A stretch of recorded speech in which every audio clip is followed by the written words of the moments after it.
नमो तस्सा भगवतो अरहतो सम्मा सम्बुद्धस्सा नमो तस्सा भगवतो अरहतो सम्मा सम्बुद्धस्सा नमो तस्सा भगवतो अरहतो सम्मा सम्बुद्धस्सा भगवान बुद्ध धम्म और सांघक तीनिबार बंदन करी और सबके नमो बुद्धाय।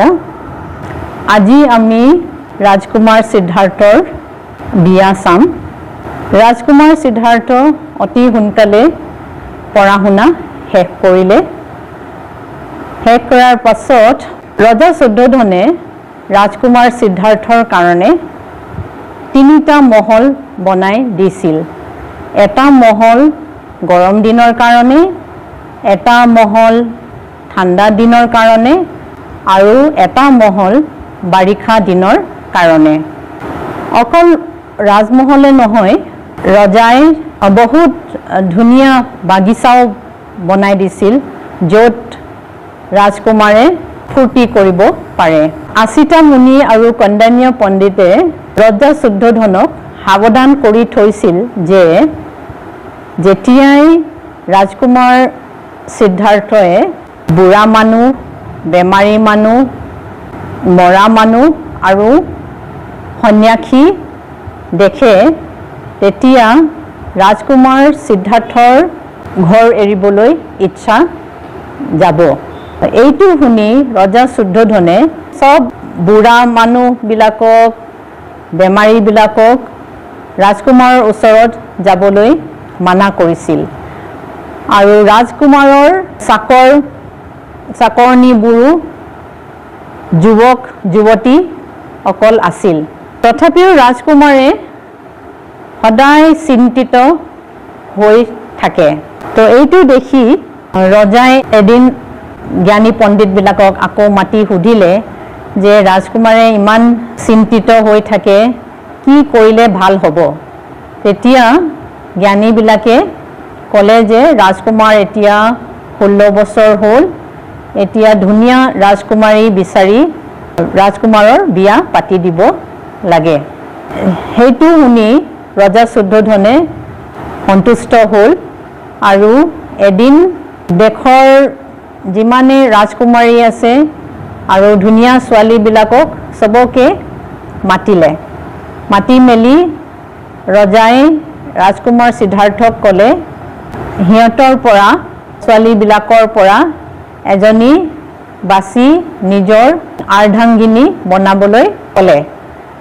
हेतुर मते राजकुमार सिद्धार्थए राजकुमारी यशोधराक सबतके मूल्यवान उपहार दिले। रजा शुद्धोधने एटु देखि सुखी हल और रजा शुद्धोधने राजकुमार सिद्धार्थ और राजकुमारी यशोधरार बियाखन पाति दिले। बियार पिছত रजा शुद्धोधन बहुत सन्तुष्ट हल। रजाय भाबिले एतिया राजकुमार सिद्धार्थए तेखेतर निचिना एदिन रजा हब। रजाय आदेश दिले जे राजमहलर चारिओफाले उख देवाल बनाई दिबोलै। किन्तु राजकुमार सिद्धार्थए हेई उख देवालर माजत थाकी अकनो भाल पोৱা नाছিল। निजके बंदी হৈ থকা যেন লাগিল। এই কারণে এদিন रजाक कले जे तेও हेई चारिওফালে देवालर बाहिरत যাব খুজিছে। बाहिरर मानुहबुर केनेकुवा थाके, केनेका चलिছে जानिबोलै इच्छा करिले। तेतिया रजाय कले ठीक आछे, तार आगत अकमान समय दिब कले। रजाय मानुहबुरक कले जे गोटेई सहरटु सजाई दिबोलै आरु जिमान बेमारी मानुह, बुढ़ा मानुह सबके रास्ताলৈ उलाई आहिबोलै माना करिले और सिहतर कारणे बेलेगे ठाई बनाई दिले। तार पिছত एदिन ৰাজকুমাৰ সিদ্ধাৰ্থ নিজৰ ৰথ লৈ আৰু ৰথী চান্নাৰ লগত চহৰ চাবলৈ গ'ল। দেখিলে যে চহৰখন বহুত ধুনীয়াকৈ সজাই থোৱা আছে, মানুহবোৰে চবেই বহুত ফূৰ্তি কৰি আছে। সেইটো চাই থাকোঁতে হঠাৎ ৰাজকুমাৰ সিদ্ধাৰ্থই দেখিলে যে এটা জুপুৰি ঘৰৰ পৰা এজন বুঢ়া মানুহ এটাই ওলাই আহিছে। মানুহজনৰ চুলি বগা, এই মানুহজনৰ মুখৰ ছালবোৰ শুকান আৰু হুতুৰ পৰা নিজৰ দাঁতবোৰ নাই আৰু একেবাৰে কোজা, আৰু খোজ কাঢ়োতে বহুত কষ্টৰে কঁপি কঁপি এটা লাঠি লৈ খোজ কাঢ়িছে আৰু মানুহৰ পৰা ভিক্ষা খুজিছে। সেই বুঢ়াজনক দেখি সিদ্ধাৰ্থই থতমত খাই গ'ল আৰু ৰাজকুমাৰ সিদ্ধাৰ্থই চান্নাক সুধিলে, এইজন কোন হয়? তাৰ চুলিবোৰ কিয় ইমান বগা, আমাৰ নিচিনা ক'লা নহয়? তাৰ দাঁতবোৰ এটাও নাই যে, আৰু কেলে ইমান কঁপিছে? সি খোজকাঢ়িব পৰা নাই, সি লাঠি লৈ খোজকাঢ়িছে যে, আৰু ইমান পূজা কেলে? তেতিয়া চান্নাই ক'লে যে সেইজন এজন বুঢ়া মানুহ আৰু সি তেনেকুৱা জন্ম হোৱা নাছিল। যেতিয়া মানুহজন সৰু আছিল, ডেকা আছিল, তেতিয়া সি আমাৰ নিচিনাই আছিল। কিন্তু ৰাজকুমাৰ সিদ্ধাৰ্থই এই উত্তৰটো শুনি সন্তুষ্ট নহ'ল। চান্নাই আকৌ ক'লে যে মানুহ যদি বুঢ়া মানুহজনৰ বয়সলৈকে থাকে, চবেই তেনেকুৱা হ'ব লাগিব।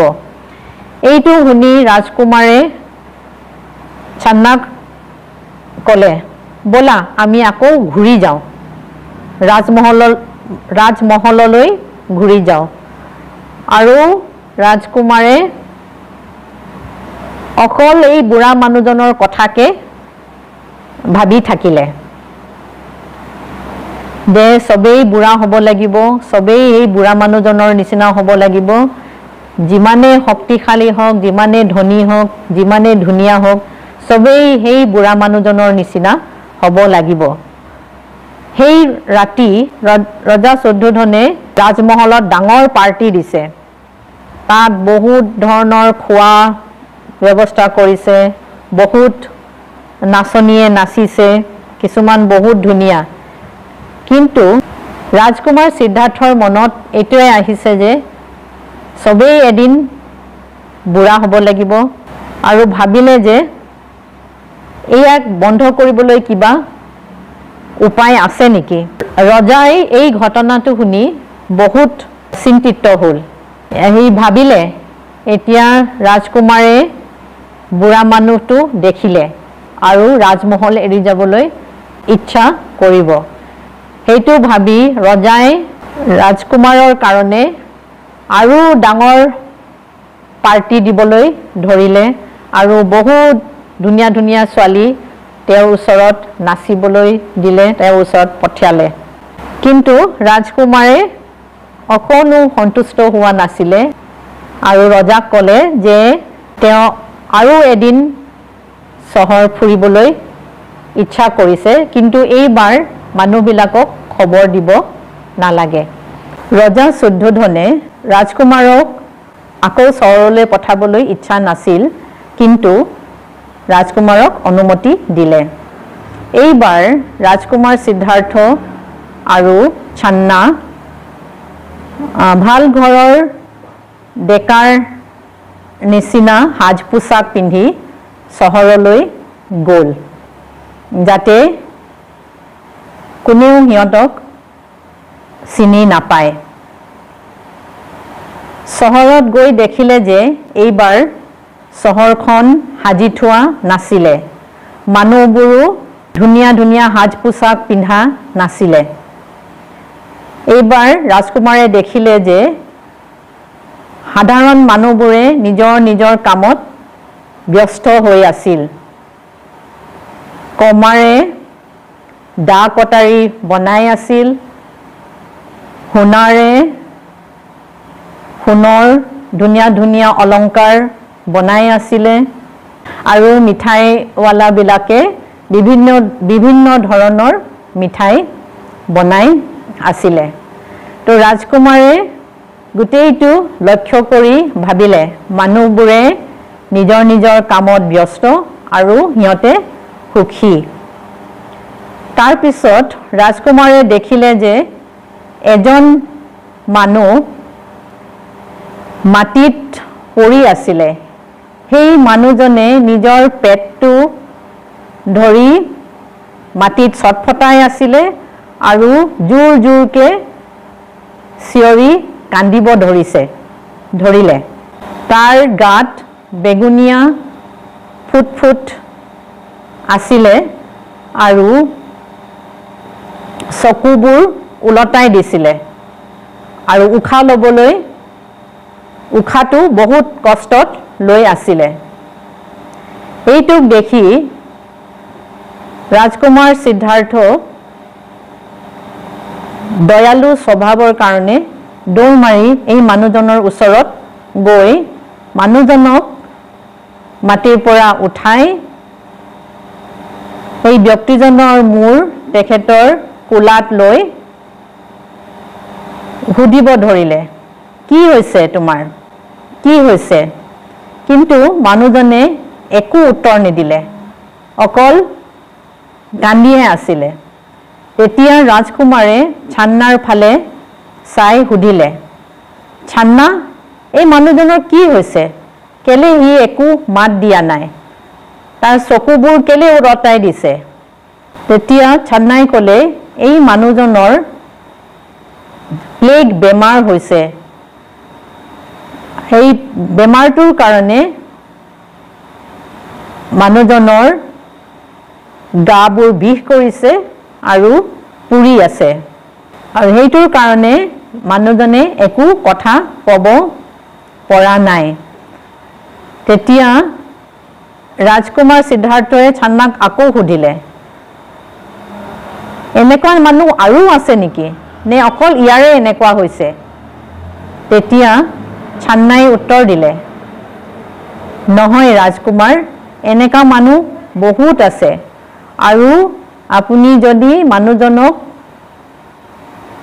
এৰি নিদিয়ে তেতিয়া হলে আপোনাৰো এই প্লেগ বেমাৰটো হ'বগৈ আৰু আপুনিও এনেকুৱা নিচিনা কষ্ট পাব তেতিয়া ৰাজকুমাৰ সিদ্ধাৰ্থই আকৌ ছান্নাক সুধিলে বেমাৰ বুলি অকল প্লেগ বেমাৰে আছে নে আৰু কিবা বেমাৰ আছে তেতিয়া ছান্নাই কয় যে এই পৃথিৱীত বিভিন্ন বেমাৰ আছে কিছুমান বেমাৰ ইয়াতকৈ ভয়ানক আৰু ইয়াতকৈও বেছি বিষ হ'ব পাৰে তেতিয়া আকৌ ৰাজকুমাৰ সিদ্ধাৰ্থই ক'লে এই বেমাৰবিলাক সবৰে হ'ব পাৰেনে আৰু যেতিয়াও হ'ব পাৰেনে তেতিয়া ছান্নাই কয় হয় এই বেমাৰটো সবৰে হ'ব পাৰে আৰু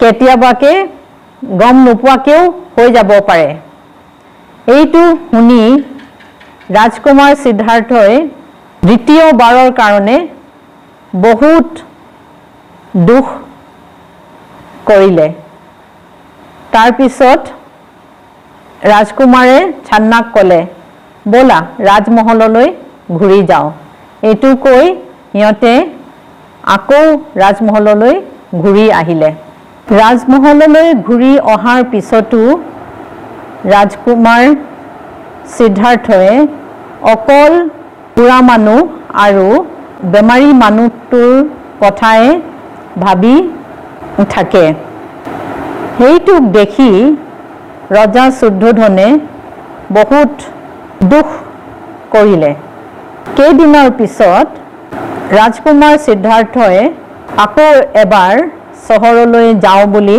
ৰজাক ক'লে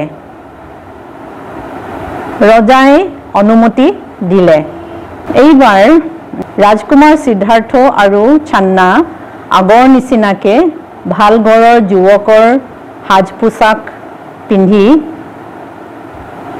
চহৰলৈ খোজকাঢ়ি ওলাই গ'ল। সিহঁত গৈ থাকোঁতে ৰাস্তাত দেখিলে যে কিছুমান মানুহ কান্দি কান্দি আহি আছিলে আৰু সিহঁতৰ পিছত 4জন মানুহে এটা তক্তাৰ ওপৰত ক্ষীণ মানুহ এটা লৈ আহি আছিলে।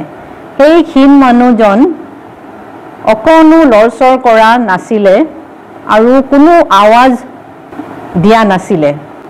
ৰাজকুমাৰে সিহঁতক চাই থাকোঁতে দেখিলে যে এই মানুহবোৰে অলপ দূৰত গৈ সেই তক্তাটোৰ পৰা মানুহজনক লৈ এঠাক খৰিৰ ওপৰত থৈ দিলে।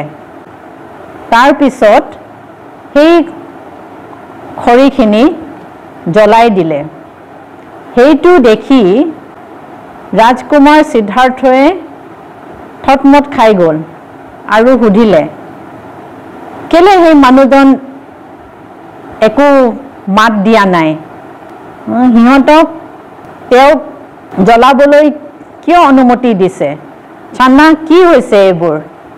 তেতিয়া চান্নাই ক'লে, ৰাজকুমাৰ, সেই মানুহজন মৰিলে মানুহজনে কিয় তাত শুই আছে আৰু চব বেলেগ মানুহে তেওঁক জ্বলাই আছে?